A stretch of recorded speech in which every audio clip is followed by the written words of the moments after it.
அனைத்து நண்பர்களுக்கும் வணக்கம். உங்கள் ஆஸ்ட்ரோ பழனிசாமிகள் பேசுகிறேன்.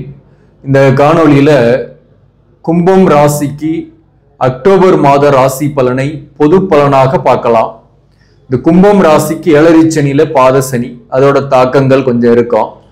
அதே போல ராசியிலேயே ராகு 7ஆம் இடத்துல கேது, அதனால கணவன் மனைவிக்குள் ஒரே வீட்டில இருந்தா கூட சற்று டிட்டாச்மெண்டோடு இருக்கக்கூடிய சூழ்நிலை, பிரிந்திருக்கிறது அல்லது ஏதோ ஒரு வகையில கருத்து வேறுபாடோடு இருக்கக்கூடிய சூழ்நிலைகள் இருக்கும். இதுல செப்டம்பர் மாதத்தை பொறுத்தவரைக்கும் எப்பதான் நல்ல செய்தி வரும், குட் நியூஸ் எப்பதான் வரும் அப்படின்னு ஒரு தலைப்புல நம்ம வீடியோ போட்டு இருந்தோம். இதுல இந்த மாசத்தை பொறுத்தவரை சில நல்ல செய்தியும் உண்டு, சில எச்சரிக்கையான விஷயங்களையும் நாம ஃபாலோ பண்ணும் போது பாதிப்பு இல்லாம இருப்போம். அதற்காக தான் இந்த பதிவு. முக்கியமா இந்த அக்டோபர் மாசம் 18ஆம் தேதி அதிசாரமாக குரு பெயர்ச்சி ஆகுது. அது ஒரு நல்ல விஷயத்தையும் ஏற்படுத்தும், சில பாதிப்பையும் கொடுக்கும். அதாவது லாபஸ்தானாதிபதியாகவும் 2ஆம் அதிபதியாகவும் வரக்கூடிய குரு பகவான் 5ஆம் பாவகத்துல இப்ப இருக்கு. அக்டோபர் 18ஆம் தேதி அதிசாரமாக முன்னோக்கி, அதாவது புனர்பூசம் 4ஆம் பாதத்துக்கு குரு வராரு. புனர்பூசம் 4ஆம் பாதம் இருக்கிறது கடகம். கடகத்துல குரு உச்சம். லாபஸ்தானாதிபதி குரு பகவான் உச்சமாகிறது. லாபங்கள் வரும், பணம் வரும், எதிர்பார்த்த பணவரவு கண்டிப்பாக உண்டு. அதே போல 6ஆம் பாவகத்தை ஆதிபத்தியத்தையும் கொடுக்கும் இல்லையா. 6ஆம் பாவகம் என்ன, ஒரு மறைவு ஸ்தானம், கடன், நோய், எதிரி இதெல்லாம் கொடுக்கக்கூடிய ஒரு இடம். இப்ப கடன் வாங்கி நீங்க பழைய கடனை கட்டுவீங்க, புதிய கடன் பெற்று பழைய கடனை கட்டக்கூடிய சூழ்நிலை சில பேருக்கு ஏற்படும். பணமும் வரும், வேலை கிடைக்கும். அதே போல வழக்குகள்ல சில பேருக்கு இருப்பீங்க, அந்த வழக்குகளில் சாதகமான தீர்ப்புகள் வரலாம் அல்லது வழக்கு சாதகமா போலாம். சில பேருக்கு வழக்கே இல்லைன்னா கூட உங்களுடைய ஏதோ ஒரு சில பிரச்சனைகளால வம்பு வழக்கு வர்றது, இந்த மாதிரி பிரச்சனையும் சில பேருக்கு வரும். அதனால அவங்க மட்டும் கொஞ்சம் கவனமாக இருக்கணும், முடிவெடுக்க கூடாது அவசரமா எந்த ஒரு முடிவும். அதே போல இந்த 2ஆம் அதிபதியாகவும் வரக்கூடிய குரு உச்சமாகிறது குடும்ப வாழ்க்கையில் இருக்கக்கூடிய கருத்து வேறுபாடுகளை குறைக்கும். ஏன்னா குடும்பஸ்தானத்துக்கு குரு பார்வை இருக்கு.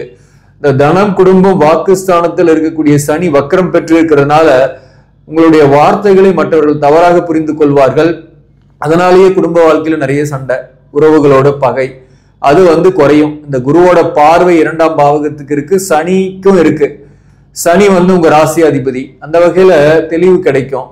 உடல்நலத்தில் இருக்கக்கூடிய தொந்தரவுகள் நீங்கும், மன அழுத்தம் குறையும். ஆனாலும் ராகு ராசியில் இருக்காரு, அப்ப கொஞ்சம் டென்ஷன் இருக்கதான் செய்யும். அதற்கு நம்ம கொஞ்சம் சில கோவில் குளங்களுக்கு போறது, கொஞ்சம் என்டர்டைன்மெண்ட் பண்றது, இதெல்லாம் கூட கொஞ்சம் மன அழுத்தம் இல்லாம இருக்கிறதுக்கு வாய்ப்புகளை ஏற்படுத்தும். இப்ப பாத்தீங்கன்னாக்க இந்த மாதத்தை பொறுத்தவரையிலும் இந்த குரு பெயர்ச்சியால மேக்சிமம் சில நன்மைகள்லாம் இருக்கு. ஆனா சில விஷயங்களும் உங்களுக்கு பழைய பகை அல்லது சொத்துக்கள் சம்பந்தமான சில வில்லங்கங்கள், சில பிரச்சனைகள், அதுவும் இந்த காலகட்டத்தில் வெளிப்படக்கூடிய வாய்ப்பு உண்டு. அந்த பழைய பகை வருதுனாக நீங்க தள்ளி இருங்க. அதாவது பிறப்படம் விட்டு வெளியூர்லயோ வெளி மாநிலத்திலயோ வெளிநாட்டிலயோ இருப்பவர்களுக்கு பெருசா பாதிப்பு இருக்காது.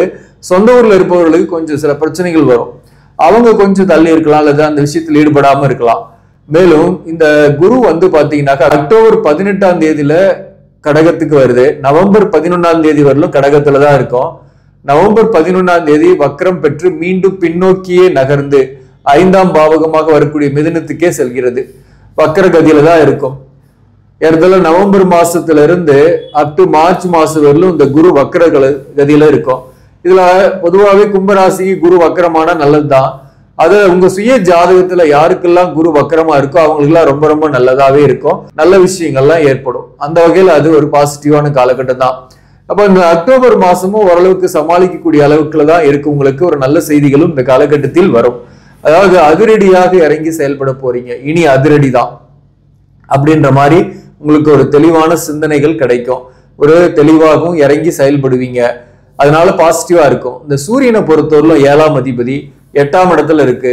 முதல் 18 நாள் பாத்தீங்கன்னாக்க சனியோட பார்வையில சூரியன் இருக்கும். அந்த வகையில பாத்தீங்கன்னாக்க கணவன் மனைவிக்குள் கொஞ்சம் கருத்து வேறுபாடுகள்லாம் இருக்கதா செய்யும்.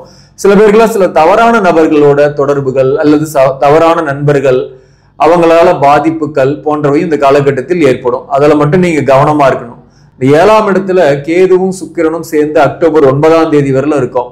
சோ அதனால சில எதிர்பாலினர் உறவுகள்லாம் கூட ஏற்படும். ஆனா ஒரு சரியான நபராக இருக்கக்கூடிய வாய்ப்புகள் குறைவு. சில பேருக்கு பாத்தீங்கன்னா முதல் பகுதியில வரன் தேடுறீங்கன்னா கூட சரியான வரன் அமையாது. ஆனா மாதத்தோட பிற்பகுதியில் அக்டோபர் 18 இருந்து வரன் தேடுங்க. கரெக்டான வரன் வரத்துக்கு வாய்ப்புகள் உண்டு. சில பேர் கல்யாணம் கூட ஆகும், அதற்கான வாய்ப்பும் உண்டு. குருவோட பார்வையில 2ஆம் பாவகம் இருக்கிறதுனால திருமணம் ஆகாதவர்களுக்கு திருமணம் ஆகும். தற்காலிகமாக பிரிந்திருப்பவர்களுக்கு கூட குடும்ப வாழ்க்கை சம்பந்தமாக இருக்கக்கூடிய பிரச்சனைக்கு ஒரு சொல்யூஷன் கிடைக்கும். 7ஆம் இடத்துல இந்த கேதுவும் சுக்கிரனும் சேரும் போது ஆன்மீக விஷயத்தில் ஈடுபாடு காட்டுவீங்க. வாழ்க்கை துணிவருக்கு உடல்நலம் பாதிப்பு ஏற்பட்டு நீங்கும், அல்லது வாழ்க்கை துணிவர் வகையில சில பிரச்சனைகளுக்கும் உள்ளாகக்கூடிய சூழ்நிலை வரும். சில பேருக்குலாம் 7ஆம் அதிபதி 8ஆம் இடத்துல இருக்கிறாரு, அதனால வாழ்க்கை துணிவர் வகையிலையும் செலவுகள் இருக்கு, சில கருத்து வேறுபாடுகள் வரும். கொஞ்சம் விட்டு கொடுத்து போறது நல்லது. சில பேருக்குலாம் உங்களோட நல்லா பழகிட்டே இருப்பாங்க, நீங்க தெரிந்தே ஒருத்தரோட பழகிட்டு இருப்பீங்க, அவருவே உங்களுக்கு எதிர்பார்ப்பாங்க. அது மேக்சிமம் பாத்தீங்கன்னா சேம் ஜெண்டரா கூட இருக்கும்.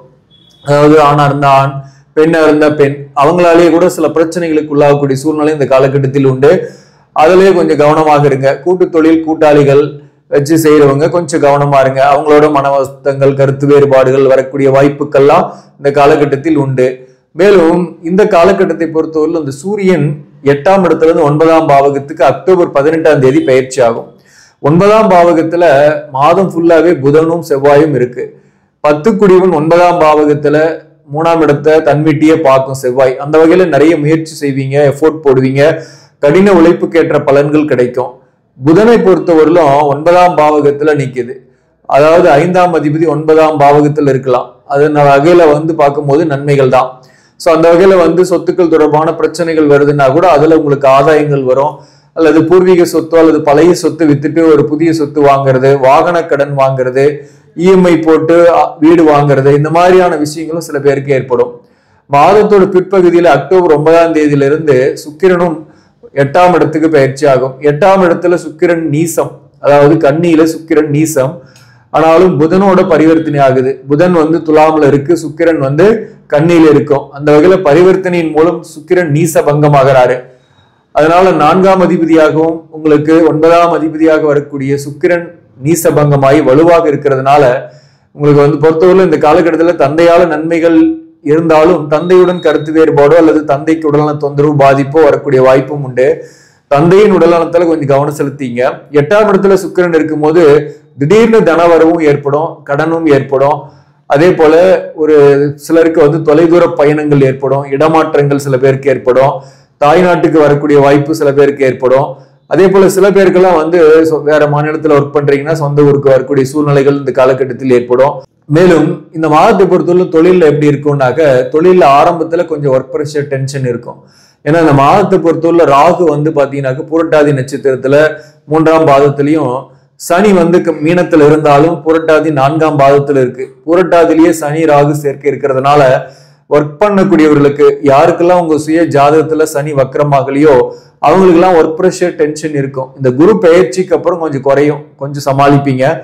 ஆனா அது வரலும் மற்றவங்க வேலையை கூட நீங்க இழுத்து போட்டு செய்யற மாதிரி இருக்கும். அரசு பணியில் இருப்பவர்களுக்கு கூட அதிகமான ஒர்க் ப்ரெஷரோட தான் இருக்கிற மாதிரி இருக்கும். மேலதிகாரிகளுடைய டார்ச்சர் இருக்கும் அரசு பணியில் இருப்பவர்களுக்கு கூட சொல்ல போனாங்க. அதே போல இந்த நேரத்துல வேலையை விடக்கூடிய சூழ்நிலையும் சில பேருக்கு ஏற்படும். முதல் பகுதியில அவசரப்பட்டு வேலையை விட்டுறக்கூடாது. ஆனா மாதத்தோட பிற்பகுதியில உங்களுக்கு புதிய வேலை கிடைக்கும். புதிய வேலை கிடைச்ச பின்னாடி நீங்க விடலாம்.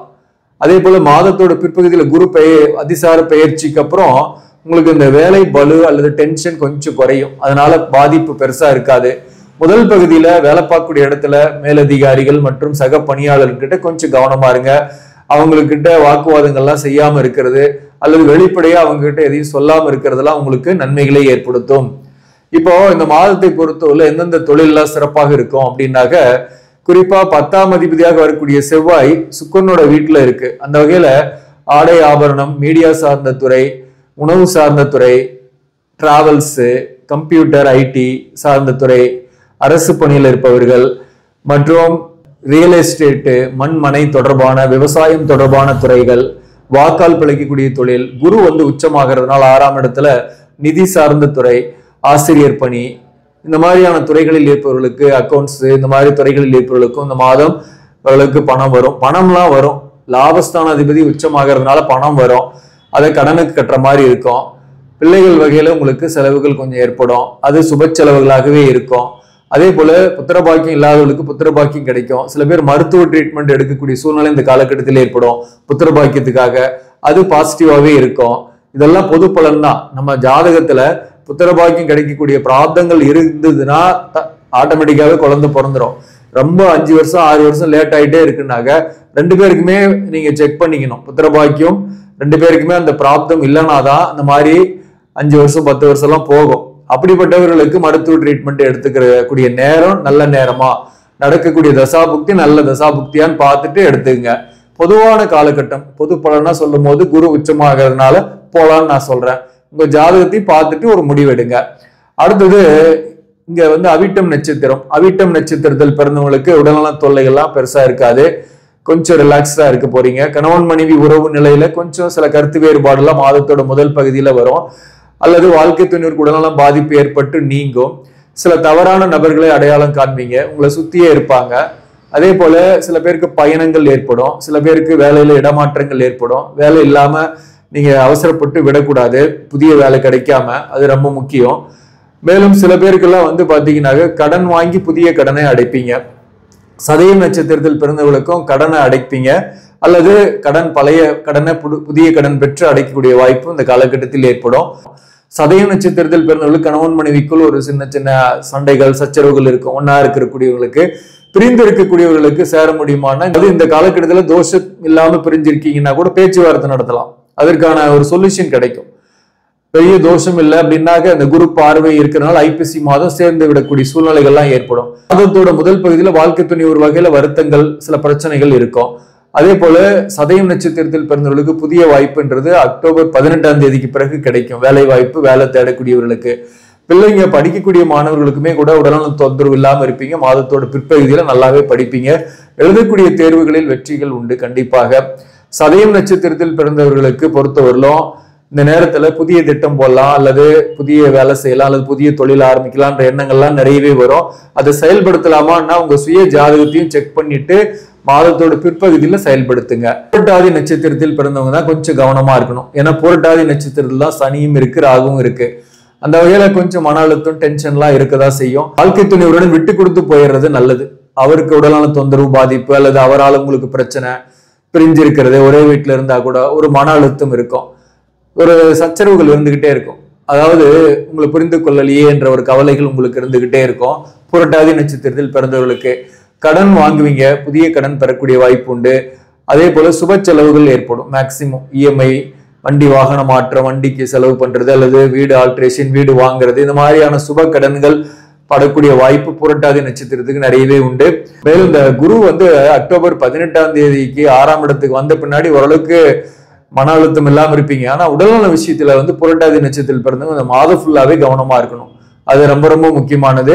புரட்டாதி நட்சத்திரத்தில் பிறந்தவர்களுக்கு சில பேருக்கு ஒரு தொலைதூர பயணம் ஏற்படும். வெளியூர்ல இருக்கிறீங்கன்னா தாய்நாட்டுக்கு வரக்கூடிய வாய்ப்பு உண்டு. அதே போல இங்கே இருக்கிறவங்களுக்கு கூட ஒரு ஆன்மீக பயணமாவது போயிட்டு வரக்கூடிய வாய்ப்பு இந்த காலகட்டத்தில் ஏற்படும். யார் நமக்கு நல்லவங்க, யார் கெட்டவங்க அப்படின்றத புரிந்து கொள்ளக்கூடிய காலகட்டமாக இது இருக்கும். இந்த மாதத்தை பொறுத்தவரையிலும் அதிரடியா இறங்கி செயல்படுறது வெற்றியையும் கொடுக்கும். இந்த மாதத்தை பொறுத்தவரையிலும் எந்த தெய்வத்தை வழிபாடு செய்யறதுன்னா பெருமாள் கோயிலுக்கு போகலாம். சனிக்கிழமை தோறும் பெருமாள் கோயிலுக்கு போயிட்டு வர்றது, முடிஞ்சா திருப்பதி போயிட்டு வர்றதெல்லாம் கூட உங்களுக்கு நன்மைகளை கொடுக்கும். ஆக நண்பர்களே, இந்த பதிவு உங்களுக்கு பிடிச்சிருந்தாக லைக் பண்ணுங்க. இதை மற்றவர்களுக்கும் ஷேர் பண்ணுங்க. இன்னும் நம்ம சேனலை சப்ஸ்கிரைப் பண்ணாம பாக்குறவங்க சப்ஸ்கிரைப் பண்ணி கண்டினியூ பண்ணுங்க. இதன் மூலம் உங்களுக்கு ஒரு சரியான ஜோதிட தகவல்களும் ஆன்மீக தகவல்களும் கிடைக்கும். நன்றி, வணக்கம்.